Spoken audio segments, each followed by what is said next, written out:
ओंखाम जाहैदोंसै जाया दानो हा ओंखाम जाया ओंखाम जाया दिनै माने थै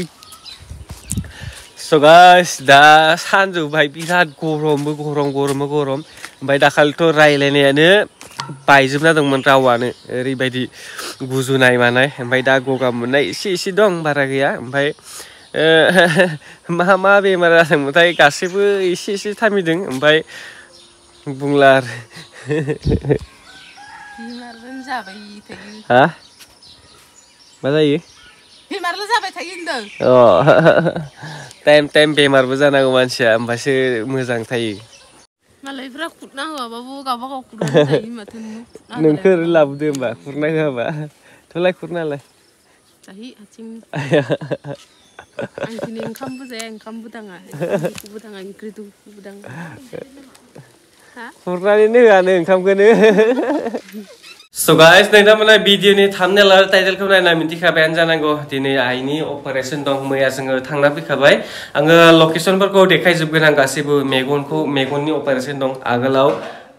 आगदा नांसि खालामदोंमोनलाय आगोलाव आगसि साइडआव खेबसे खालामखांबाय ओमफ्राय दिनै आगदा साइडआव अपारेशन दं आइनि आं आगोलावनो बुंखादोंमोन आगोलावनो बानायनो नागिरदोंमोन खिन्थु थांनाय बोसोराव गावनो बानायदिया आंथ' रेडि जाखाबायमोन ओमफ्राय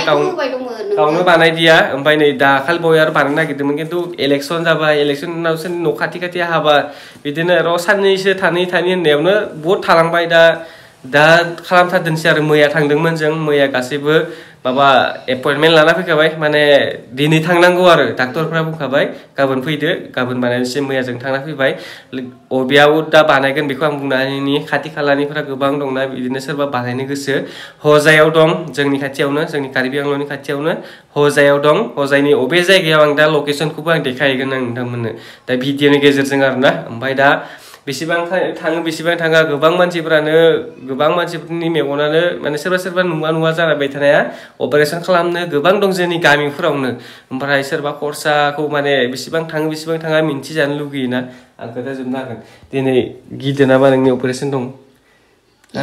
गियाखैना थ' दा आगदा साइडआव दं आगोलाव नोंथांमोना खालि प्रे खालामना होबानो जाबाय आरो मेगननि आइनि थाखाय थाबैनो हामथों दिनै माबागोन गासैबो अपारेशन बानायनानै मेगनखौ फारसे साइडखौ माबाना होगोन ना जेनेबा पाटि मारि खालामना होगोन ओमफ्राय आरो गाबोन थांबावनानै ओमफ्राय बोखारहैनांगोन आरो नोंथांमोना खालि प्रे खालामना होनानै होबानो जाबाय खेबसे दा थांनोसै बाय गरमथार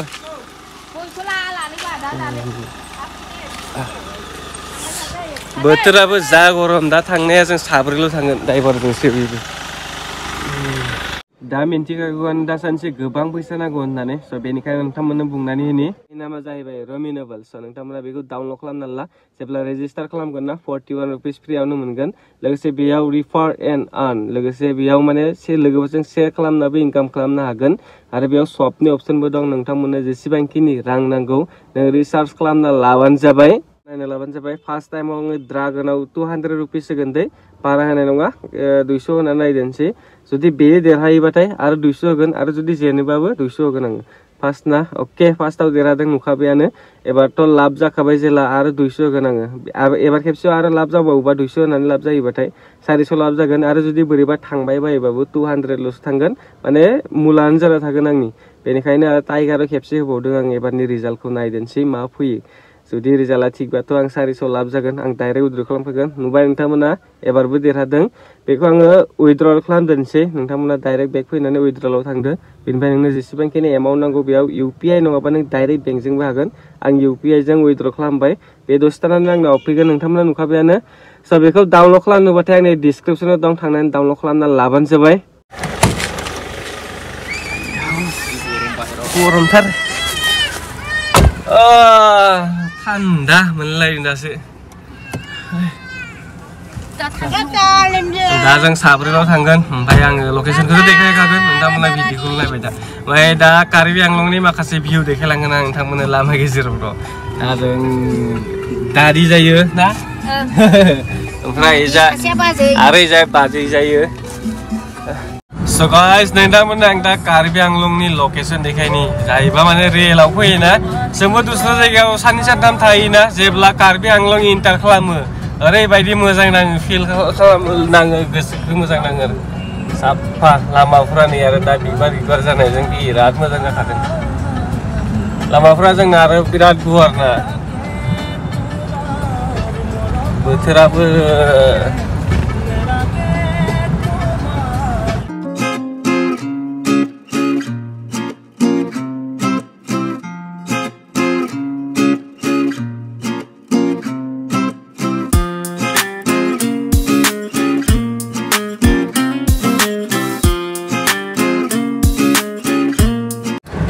Kanti langsung nang waterfall nih be tahun nih bisa hablangnaंगौ सिदा होमबाथाय मोनगोन आरो ओमफ्राय जोंनि कार्बि आंलंआ जोबसिगोन ससे थांबाथाय बेनिफ्राय लास्ट मोनसे टाउन मोनगोन बेनिफ्राय लास्ट मोनसे टाउननिफ्राय जोंनि कार्बि आंलं जोबगोन ओमफ्राय दा दसे देखायलांगोन आं कार्बि आंलं जोबनायखौ स' गाइस नै कार्बि आंलंआ बेनिफ्राय लास्ट आरो बेखौ बारबाथाय लामायाबो बिजाय फिसा जागोन दासो गोदान बानायहांदों नै दा बिजाय मोनफैबायना नै बे दालाङानो कार्बि आंलं बर्डार बियो नगाव डिस्ट्रिक्ट हाबलायनाय जासिगोन दा नै बेजा लामाया दासो गोदान बानायहांगासिनो ओमफ्राय दस्रा जायगायाव थांनायबाथाय बेखौ हाबनो लोगो लोगो बिराद मोजां नाखायो आरो मानोना जोंना लामाया बिराद गुवारखा फ्लां खाना खेबसेनो बेनि थाखाय ओमफ्राय नै बिजाय खिन्थु दा बेजाय साइडआवबो जागासिनो लामाया दासो 4 लेन बानायगोन बिजाय जाजोबाखै जाजोबाखै माने स्टार्ट खालामदोंसो बिजाय साइडआव खिन्थु जोंनि कार्बि आंलं साइडना गासैबो लामाया क्लियार जाजोब्बाय आगोलावनो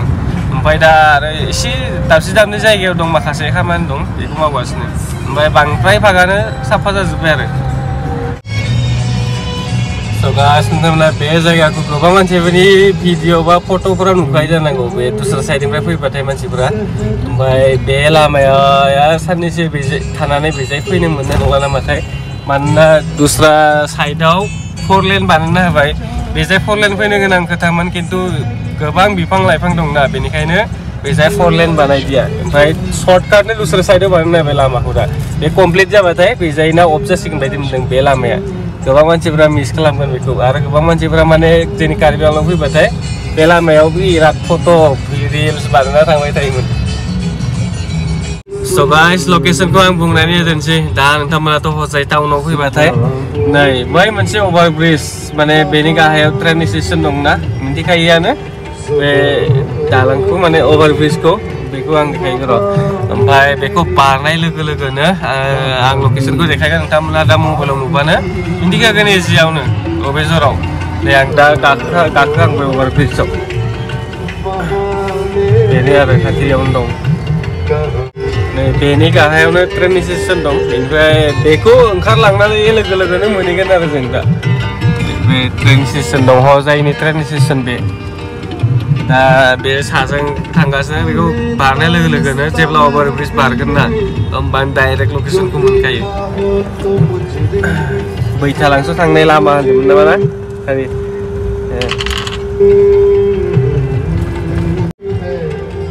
अभार ब्रिजनिफ्राय जों दा गाहायाव फैबाय बेनिफ्राय बेयाव मोनथाम लामा दं बेजाय मोनसे ओमफ्राय बै अरेन्ज कालार नुदोंना बेनि खाथियावनो आरो बेजाय बैथालांसो थाङो नामाथाय ओमफ्राय नैबे प्राइभेट हस्पिटाल मेगननि आरो बे अरेन्ज कालार नुदोंना बेनिफ्राय गाहायावनो प्राइभेटसो बेयो सरकारि नङा आं देखायनो दं नै बैनो आरो लामाया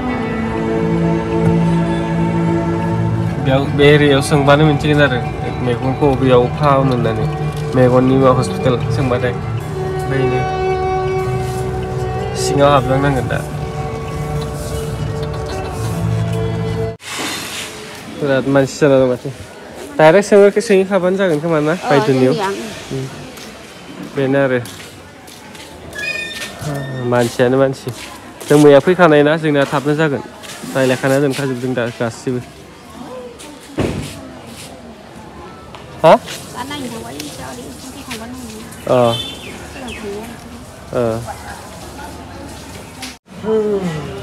1 घन्टासो रेस्ट लानांसिगोन ना जोङो दसे 1 घन्टासो रेस्ट लाबाथाय दा धेर मानसि दंना जों मैयानो रायज्लायखानानै जुदि माने फुरा दसेनो जागोन आरो जोंना दसे थाबानो जागोन आरो जिरायना लानो 5टा खैथायाव थांगोन 6टा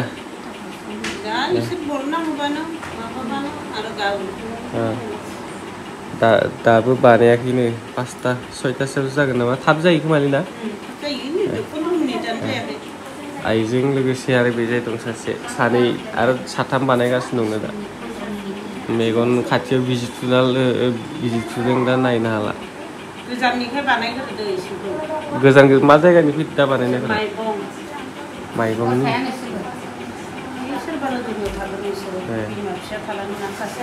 सब साफा मेगननि गोजा बिसोरना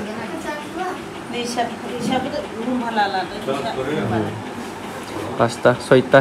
दहायनो जागौमोन खोमा बिजि माबा माबि थुबाय थानांगौ ना फार्स्ट मेगन माबा बानायखांनायनि आगोलावनो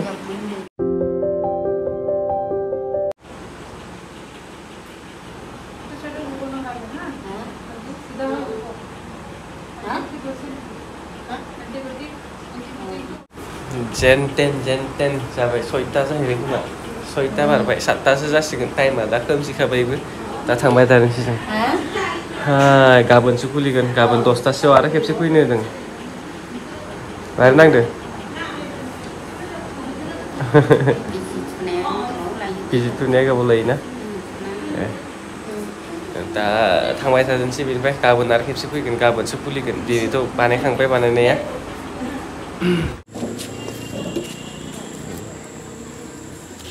जाबाय So guys, नोंथांमोननो बुंनानै मैया भिडिअखौ फोजोबनो हायाखै दिनै बे नेक्स्ट डेनिसो दिनै जों आरो थांनो ओंखारफिनदों ओमफ्राय आं गोबां मानसिफोर दहाय फार्स्टआवनो बुंदोंमोन आङो प्राइसखौ बेसेबांखिनि खरसा थांदों बेसेबांखिनि खरसा थाङाखै आं बुंनानै होगोन भिडिअआव खिन्थु दाबो फैसा खारनाया कमप्लिट जायाखै नालाय दिनै दंबावो दिनै थांनानै बे मेगनखौ खुलिहैनांगोन जोङो ना मैया बानायना फैबाय नालाय ओमफ्राय दा बेखौ खुलिहैदोंसै ओमफ्राय दिनैसो मुलि हरगोन ससमा हरगोन बायदिसिना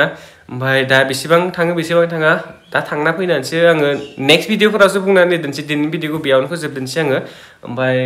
अपारेसनाथ' मोजाङै थांबाय दिनैसो नुसिगोन आरो बेखौ खुलिखांनायनि उनाव ना मेगना मैया नोङो पात्ता मोनदों ना मोनाखै पात्ता मोनाखै माबा मुलि माबा बिजि होयोना जेबो मिथिया बानायदोंना बानाया मिथियाखै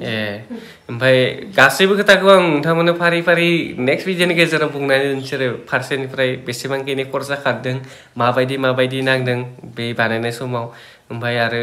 नुखाबायानो लकेसनखौथ' आं देखायनानै होखाबायानो नोंथांमोना जुदि खाथि खाला सोरबा थांनो गोनां दंबाथाय बेयाव थांजागोन हजायाव थांजागोन स' आं दिनैनि भिडिअखौ बेयावनो लाखिदोनसै दा जोङो दिनैनि भिडिअ माने दिनै जों थांबावदोनसै बे मैयानि भिडिअखौ आं कमप्लिट खालामजोबनो हादिया दे जों दा थांबाय थादोनसै ओमफ्राय गाबोननि भिडिअआव मोजाङै एकदम फारि बुंजोबनो हागोन आङो